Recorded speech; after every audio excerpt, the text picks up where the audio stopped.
दोस्तों, अमेरिकी राष्ट्रपति डोनाल्ड ट्रंप की पहल के बाद अब भारत और अमेरिका के रिश्ते पटरी पर लौटते नजर आ रहे हैं। हालांकि अभी भी कई विवादित बयान अमेरिका की तरफ से सामने आ रहे हैं, लेकिन दोनों देशों के बीच बातचीत जो कि थमी हुई थी अब वापस से शुरू हो गई है। डोनाल्ड ट्रंप ने भारत के ट्रेड मिनिस्टर को अगले हफ्ते ट्रेड के मुद्दे पर बातचीत के लिए बुलाया है।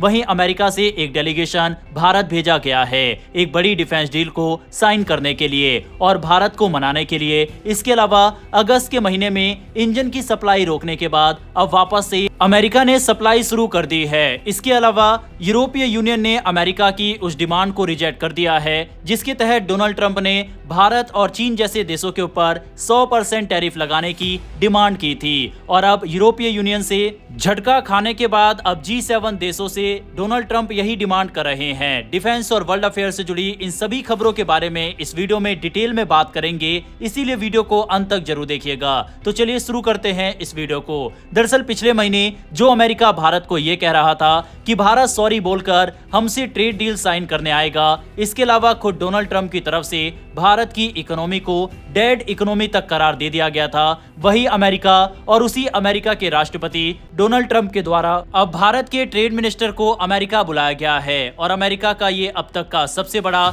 यू टर्न माना जा रहा है। वहीं आने वाले दिनों में अमेरिकी प्रतिनिधिमंडल भारत का दौरा करने वाला है और इस दौरे का मुख्य उद्देश्य भारतीय नौसेना के लिए 6 और P-81 समुद्री गश्ती विमान की बिक्री पर चर्चा करना है। ये खबर इसलिए भी खास है क्योंकि ये सौदा लगभग $4 बिलियन का हो सकता है और इसके जरिए भारत की समुद्री निगरानी और पनडुब्बी रोधक क्षमता और मजबूत होगी। दरअसल P-8I विमान अमेरिकी P-8 पोसाइडन का भारतीय संस्करण है जिसे खास तौर पर भारतीय नौसेना की जरूरतों को ध्यान में रखकर बनाया गया है। ये विमान समुद्र के ऊपर और नीचे दोनों स्तरों पर दुश्मन की गतिविधियों पर नजर रखने में सक्षम है। भारतीय नौसेना के पास पहले से 12 P-8I विमान मौजूद है जिनमें से 8 2009 में खरीदे गए थे और 4 2016 में। यह विमान इस समय तमिलनाडु के अरक्कोनम और गोवा में तैनात है और भारतीय महासागरीय क्षेत्र में किसी भी संदिग्ध गतिविधि पर निगरानी रखते हैं। आने वाले 6 और विमानों से भारतीय नौसेना की क्षमता कई गुना बढ़ जाएगी, खासकर ऐसे समय में जब हिंद महासागर क्षेत्र में चीन की मौजूदगी लगातार बढ़ रही है। अमेरिकी प्रतिनिधिमंडल में रक्षा विभाग, Navy International Programs Office, Maritime Patrol Aircraft Program Office और डिफेंस सिक्योरिटी कॉर्पोरेशन एजेंसी के वरिष्ठ अधिकारी शामिल होंगे। इन अधिकारियों के साथ बोइंग कंपनी के प्रतिनिधि भी मौजूद रहेंगे जो इन विमानों का निर्माण करती है। ये बताता है कि अमेरिका इस सौदे को केवल एक व्यापारिक डील नहीं बल्कि रणनीतिक साझेदारी के रूप में देख रहा है। ये बातचीत ऐसे समय पर हो रही है जब भारत और अमेरिका के बीच रिश्तों में कुछ तनाव भी मौजूद है। हाल ही में दोनों देशों के बीच व्यापार को लेकर मतभेद उभरे थे और अमेरिका लगातार भारत की रूस से हथियारों की खरीद पर असंतोष जाहिर करता रहा है। खास तौर पर S-400 एयर डिफेंस सिस्टम जैसी बड़ी डील्स अमेरिका के लिए चिंता का कारण है। इसके बावजूद वॉशिंगटन चाहता है कि भारत के साथ उसके रक्षा संबंध और मजबूत हो। अमेरिका का मानना है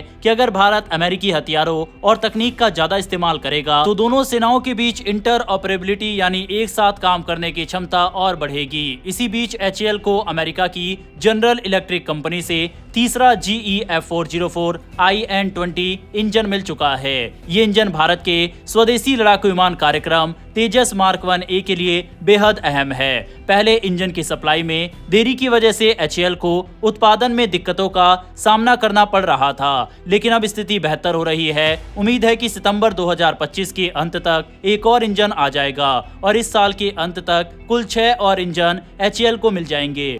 तेजस मार्क 1A भारत का 4.5 generation multi role fighter jet है जिसे वायुसेना के पुराने MiG-21 विमानों को बदलने के लिए बनाया गया है। GE F404 इंजन की ताकत से ये विमान सुपरसोनिक स्पीड हासिल करने, लंबी दूरी तय करने और ज्यादा हथियार ले जाने में सक्षम है। इसमें आईसा रडार और आधुनिक इलेक्ट्रॉनिक वारफेयर सिस्टम भी लगे हुए हैं जिससे ये दुश्मन के विमानों और मिसाइलों को मात देने की क्षमता रखता है।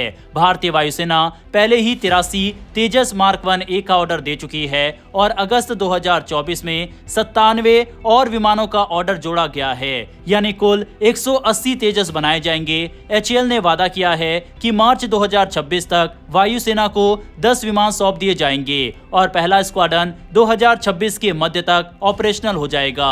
अमेरिका की ओर से भी हाल ही में कई संकेत मिले हैं। भारत में अमेरिकी राजदूत पद के लिए नामित गौर ने सीनेट की सुनवाई में कहा कि भारत और अमेरिका इस समय कई अहम डील्स पर बातचीत कर रहे हैं और दोनों देश एक बड़े समझौते के बेहद करीब है।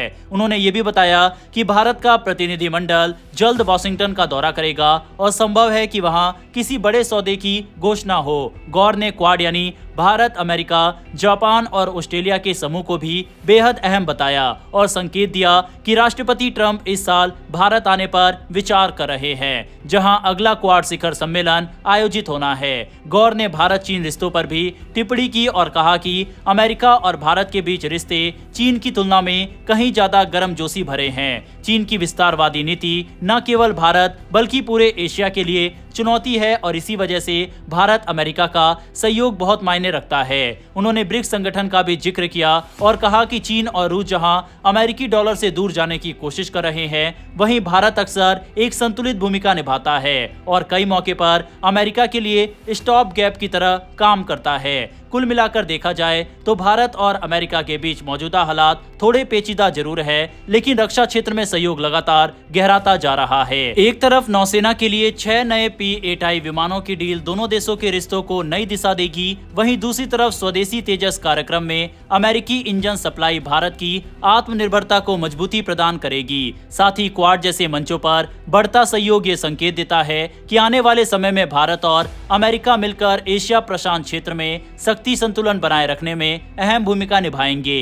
वहीं पर अब जिस तरह से डोनाल्ड ट्रंप के तेवर ढीले पड़ रहे हैं और लगातार भारत की तारीफों में एक के बाद एक ट्वीट कर रहे हैं, उससे ये अंदाजा लगाया जा सकता है कि जल्द ही वे भारत के दौरे पर आ सकते हैं और क्वाड संगठन जो कि डेड संगठन बनता जा रहा था, वह एक बार फिर से जीवित हो सकता है। वैसे इन हालातों में क्या भारत को डिफेंस डील अमेरिका के साथ साइन करनी चाहिए या फिर नहीं, इस पर अपनी राय कमेंट बॉक्स में लिखकर बताइएगा। बढ़ते हैं हमारी अगली खबर की तरफ और ये खबर भी अमेरिका से ही सामने आ रही है। आपको हमने ये खबर दी थी कि डोनाल्ड ट्रंप एक तरफ तो भारत के साथ अपने रिश्तों को मजबूत करने की दिशा में कदम बढ़ा चुके हैं, लेकिन दूसरी तरफ पीठ पीछे यूरोपीय यूनियन और दूसरे देशों पर दबाव बना रहे हैं कि भारत के ऊपर टैरिफ लगाए। कल की वीडियो में ही हमने आपको बताया था कि मैक्सिको ने भारत, चीन जैसे देशों के ऊपर भारी टैरिफ लगा दिए हैं। इसी तरह से टैरिफ की मांग डोनाल्ड ट्रंप ने यूरोपीय यूनियन से भी की थी। अब आपको बता दें कि यूरोपीय यूनियन में 28 देश हैं और ट्रंप ने इनसे साफ कहा है कि 100% तक टैरिफ भारत, चीन जैसे देशों पर अगर यूरोपीय यूनियन लगाता है